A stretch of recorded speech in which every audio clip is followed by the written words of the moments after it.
You're listening to the Mark Bradford Alchemy for Life podcast. Are you talking to me? Hey there, welcome back. Who do you think you're talking to? No, seriously, who do you think you're talking to when you talk to someone? And who are they talking to?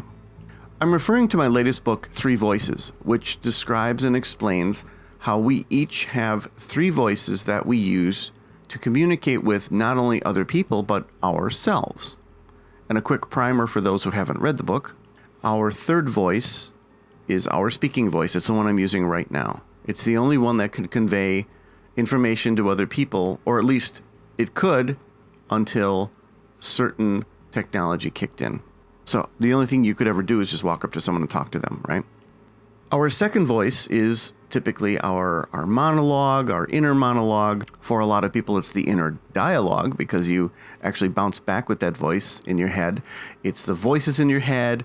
It is the sandbox. It is the voices that we hear of other people telling us what we should do. It harkens back to arguments, fights, even our childhood. Our 1st voice is essentially our operating system. It answers questions as neutrally as possible. Am I hungry? No. And then the 2nd voice and the 3rd voice kick in and say, well, but I could eat. It's our intuition, our gut reaction, our guiding principle.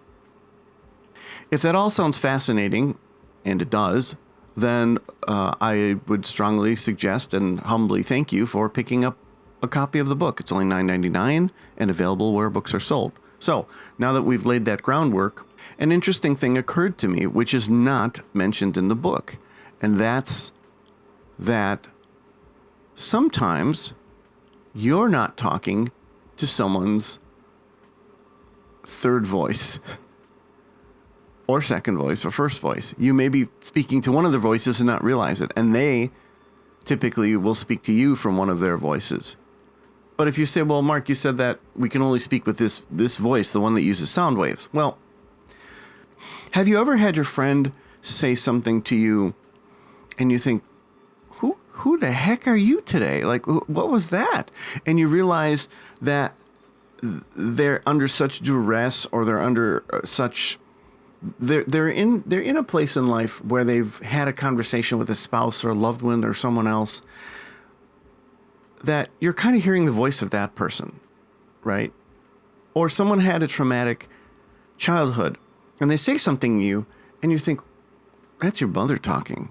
I mean, there's even a scene in Star Wars where Obi-Wan Kenobi is talking to Luke and he's trying to get him to join him, and Luke says, yeah, no. And then he says, well, that's your uncle talking. So think about the impact of you dealing with a person, a personality, and so forth, and you realize now you're not even talking to them.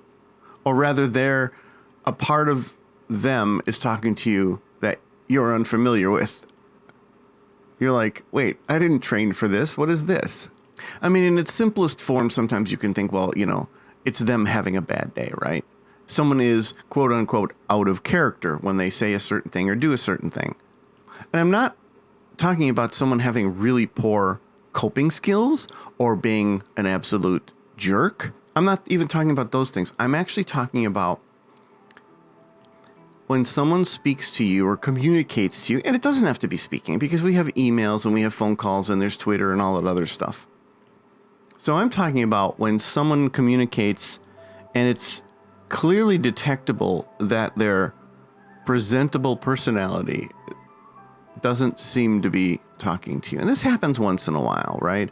Clinically speaking, there are people who have separate personalities. They have dissociative personality disorder and so forth. I'm talking about quote unquote normal average human beings. Let me give you another example. So though you may think the 3rd voice is a speaker, right? You may think, well, it's the 3rd voice isn't a voice at all. Like you're talking about kind of like 2 brain functions and then just blah, blah, blah. Well, no. When you're talking, just like I'm talking right now, it's a mixture of the 2 voices together to form this outward personality. I'm speaking to you, right? Your outward control of this personality can sometimes be affected by the environment Or your second voice, which is an amalgam of your experiences and the input from other people, can sometimes get in the way of that. And in those cases, typically, your relationship with someone can kind of get out of control to the point where it might end because the second voice keeps speaking up. The things from your past, things that get in the way. I mean, we can examine lots of relationships and find where that basically happens. You can sort of dissect a relationship where it starts to go wrong. You can think back to your boyfriend or girlfriend from the past and how things seemed great, and then suddenly things got kind of weird because you were starting to see that person's father in them, or you were starting to see something else in them that they had either suppressed or what have you. And I mean, this suppression can take the form of addictions and other things. Eating. People can overeat, and then when they cut down on eating and they get rid of a coping mechanism, suddenly that other personality, or rather the second voice or a piece of their second voice, can come out. So I'm equating second voice a bit with sort of negative personality traits. But see, if you just say negative personality traits, you can just say, well, yeah, I have a great friend, I love them, but they have this penchant for doing this certain thing where it really annoys me. Oh, well, it's not that they have a penchant for doing that. It's that because of their experience with their father or their experience with a certain boyfriend or something growing up, that's the voice that they keep hearing bouncing around in their head as the second voice, because the second voice is sort of a chorus, if you will. Let me contrast that with the first voice. And as I've always said, the first voice is as true and neutral as can be possible in a human being. We have to have true, neutral, sort of robotic things in us, or we're just not going to get through life. We have this wonderful compass of the first voice, but we tend to ignore it. Or we ask the first voice a question: should I do this? And no, don't do that. That's not a good idea right now. Well, I want to. Okay, you know what? It'll be fine, right? And then we get burned. And that's when people go, man, I should have went with my gut on that. I should have done that, or I didn't have self-control.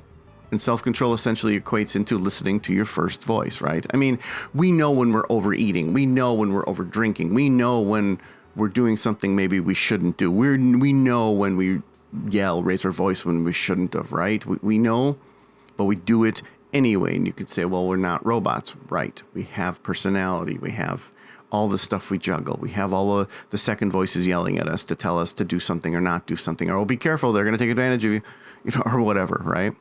So keeping all that stuff in mind, let me do two things. First of all, let me contrast that with, imagine a scenario where two people's first voices talk to each other. And you think, well, that's not possible. It is, actually. It's when people who are in love are sitting in silence.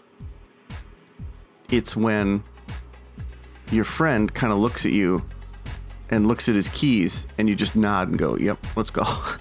It's when you and your friend both decide it's time for pizza, it's time for this, it's time for that.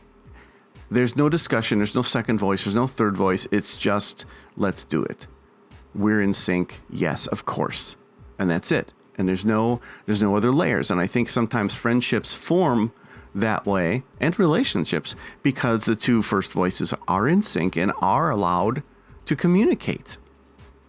And if your head's spinning now and going, wait, you're covering too many topics, I apologize. But there's some really good stuff here in communication with the voices that I didn't cover in the book that I thought I would maybe get to you in this podcast. So now that we've discussed communicating with your first, second, and third voice to someone, be mindful of which of your voices you are using outwardly. And again, ideally, in a perfect world, it's you managing your voices to create this third voice and this stable, dependable personality. If you're not careful, worst case scenario is your second voice speaks up a lot. And your second voice may not even be you. It may be your childhood or your trauma speaking. So think about that and take care of yourself. I'll see you next time. Hey there, thanks for listening. You know I always appreciate your feedback. Please keep it coming. 3 Voices is out. It's a fun read at only $9.99 US on Amazon. And as of this recording, it reached number 3 in experimental psychology. So thank you so much.